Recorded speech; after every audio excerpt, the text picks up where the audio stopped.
Best ಗೊತ್ತಾ ಅಂತ ಕೊಡ್ಬೇಕು ನೀವು ಪ್ರಶಸ್ತಿ. ಕೇವಲ 5 ನಿಮಿಷಗಳಲ್ಲಿ ನನ್ನ ಮಾತುಗಳನ್ನು ಇಲ್ಲಿ ಇಡಬಯಸ್ತೇನೆ. ಹಿಂದಿ ಭಾಷೆಯಲ್ಲಿ ಕನ್ನಡದ ಅನುಜ್ಞೆಯಿಂದ.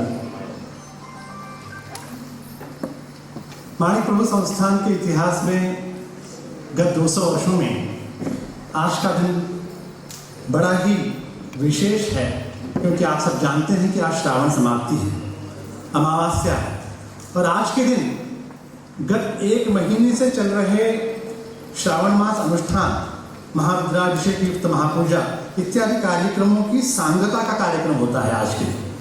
1 महीने तक रुद्राभिषेक, सहस्त्र बिल्वार्चन, अष्टोत्तर शतनामावली, महान्यास, लघुन्यास पूर्वक जो पूजाएं वहाँ अर्पित होती हैं, उसकी परिसमाप्ति आज के दिन यहाँ माणिक नगर में होती है. और गत 200 वर्षों से जो कार्यक्रम प्रातःकालीन सत्र में होता आया है, परंतु आज का दिन ऐसा विशेष है कि आज जब मुझे अत्यंत हमारे स्नेह पूर्ण निमंत्रण गुरु बसव जी भट्टदेव जी से मुझे जब कॉल आया कि आपको आज के प्रातःकालीन सत्र के कार्यक्रम में ही स्वामी जी के अमृत महोत्सव के कार्यक्रम में आपको शामिल होना है, तब परम पूज्य ज्ञानराज माणिक प्रभु महाराज ने एक बात कही कि 200 वर्षों की परंपरा को आप बाजू रखिए, आज पहले आप जाकर उस कार्यक्रम को पूरा कीजिए, क्योंकि रुद्राभिषेक तो होता रहेगा,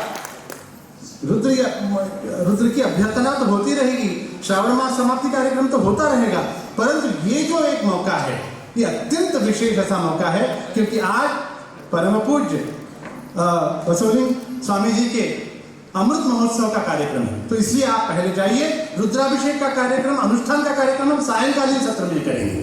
तो ये आज मैं समझता हूँ कि अत्यंत बहुत बड़ी बात ज्ञानराज महाराज जी ने कही है, और उनकी अनुज्ञा से आज मैं इस कार्यक्रम में यहाँ सम्मिलित होने के लिए आया हूँ. अत्यंत हर्षपूर्ण आज मैंने अभी बहुत सुंदर उपन्यास पुरुषोत्तम, डॉक्टर पुरुषोत्तम जी का सुना. अनेक भाषाएं भारत में हैं. भारत माँ जो है अनेक भाषाओं की जननी है. किसी की भाषा के बारे में कोई द्वेष, किसी भाषा के बारे में असूया, किसी भाषा के बारे में दुर्भावना, ये हमारे जीन्स में नहीं है, हमारे डीएनए में नहीं है. इसीलिए 1000 से अधिक भाषाएं आज भारत में पल बढ़ रही हैं. तो आज का ये जो मंच है, इसके माध्यम से मैं यहाँ बड़ी संख्या में विद्यार्थी भी उपस्थित हैं, उनको संबोधित करके कहना चाहूंगा कि आप लोग गुरु इस शब्द को अनेक बार सुनते आए हैं. श्री गुरु बसवलिंगाय नमः. गुरु गुरु गुरु, प्रत्येक वाक्य में, भारतीय मठ में तो गुरु शब्द के बिना कोई बात पूरी नहीं होती. परंतु गुरु शब्द का अर्थ क्या है, इसका शास्त्रीय विवेचन क्या है, गुरु का अर्थ क्या है?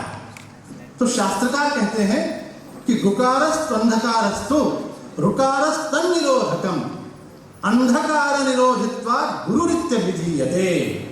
गुकार जो है, गुरु, ये 2 शब्द जो हैं, तो गुकार जो है वो अंधकार का वाचक है, और रुकार जो है उस अंधकार को निवारण करने वाला जो सद्गुरु है उसका वाचक है.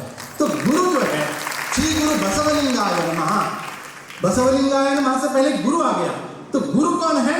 जो अंधकार से प्रकाश की ओर हमको ले जाते हैं, वो सद्गुरु है, वो गुरु है. तो ऐसे सद्गुरु की शरण में, उनकी कृपा छाया में, उनकी सन्निधि में, उनके मार्गदर्शन में आप सबको यहाँ विद्यार्जन करने का जो एक अमृत ऐसा योग बनकर आया है, मैं चाहूंगा कि आप उसका पूरा लाभ लें. क्योंकि शास्त्रकार फिर कहते हैं कि आजकल आप सोशल मीडिया पे, टीवी पर अनेक प्रकार के गुरुओं को देखते हैं. अनेक प्रकार के गुरु आपको दिखाई देंगे. कोई आपको भस्म दे देगा और कोई बोलेगा ये ले लो, वो काम बन जाएगा. आपको कोई चटनी खाने के लिए बोलेगा, कोई पूरी खाने के लिए हरी चटनी खाओ, लाल चटनी खाओ, कुछ भी करो और तुम्हारी समस्याएं मैं दूर कर दूंगा. गुरु वो नहीं है जो आपको व्यावहारिक जीवन की समस्याओं से दूर करे.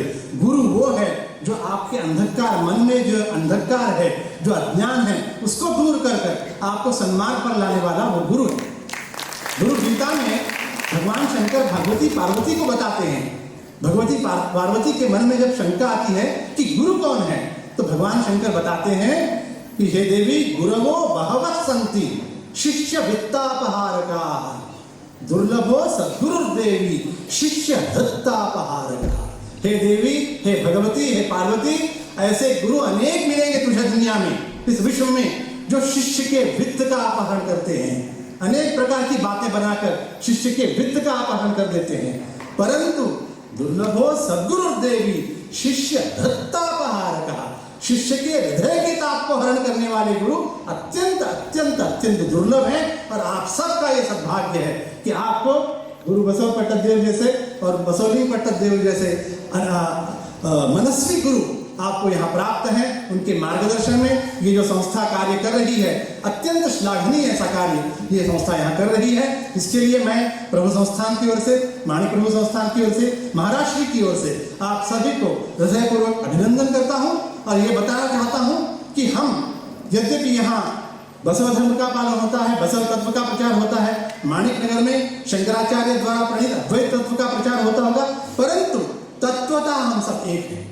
तत्वतः वो जो मुख्य तत्व है, जो मूल तत्व है, वो एक है और उस तत्व के लिए हम सब कार्य कर रहे हैं। प्रभु महाराज अपनी वाणी में कहते हैं, माणिक प्रभु महाराज अपने वचन में कहते हैं कि ताई बसव तंदि बसव गुरु बसवने शिष्य बसव ज्ञानी अज्ञानी बसवने।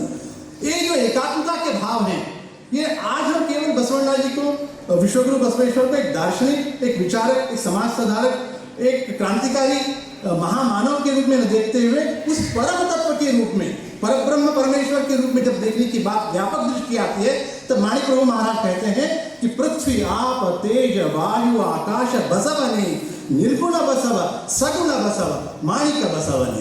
ये जो एकात्मता का भाव है, एक रूपता का भाव है, मैं समझता हूँ कि ये आज के समाज के लिए अत्यंत आवश्यक ऐसी बात है।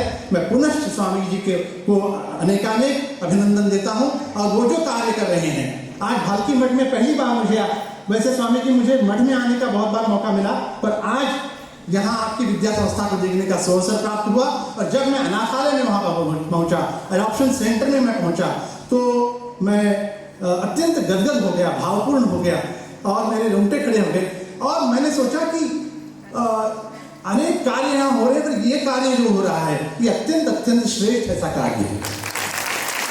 क्योंकि विलियम हैज़लिट नामक एक विद्वान दार्शनिक कहते हैं कि the true measure of a man is how he treats someone who can do him absolutely no good. उस व्यक्ति के साथ आपका व्यवहार कैसा है जिसका आपको कोई फायदा होने वाला नहीं, जिससे आप कुछ भी उपकार की अपेक्षा नहीं करते, कुछ भी आपको फायदा होने वाला नहीं है, ऐसे व्यक्ति के साथ आपका व्यवहार कैसा है, इस पर आपकी श्रेष्ठता निर्भर करती है।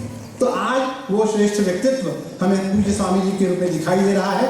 पुनश्च मैं स्वामी जी को हृदयपूर्वक अभिनंदन करता हूँ और आज हम उनके 75वें जन्मदिन पर यहाँ पर उपस्थित हैं। मैं चाहूँगा कि भगवान हमें इतनी आयु आरोग्य दे कि हम उनके 100वें वर्षगांठ पर भी यहाँ पर आकर स्वामी जी को अभिनंदन करें। इन्हीं बातों के साथ मैं अपनी वाणी को विराम देता हूँ। धन्यवाद। नाಡು ರಾಷ್ಟ್ರದ ಸಂಗೀತ ದಿಗ್ಗಜರಿಗೆ ಸಂಗೀತ ಕ್ಷೇತ್ರಕ್ಕೆ ಸ್ಫೂರ್ತಿ ಕೊಟ್ಟಂತ ಆ ಸಂಸ್ಥಾನದ ನಮ್ಮ ಆನಂದರಾಜ್ ಮಾಣಿಕ್ ಪ್ರಭು ಅವರಿಗೆ ಜೋರಾದ ಚಪ್ಪಾಳೆ ತಟ್ಟವರಿಗೆ ಉಭಯ ಗುರುಗಳು ನವೀನಗೌಡರಿಗೆ ಶುಭ ಆಶೀರ್ವಾದ ಮಾಡಿದ್ದಾರೆ। संगीत में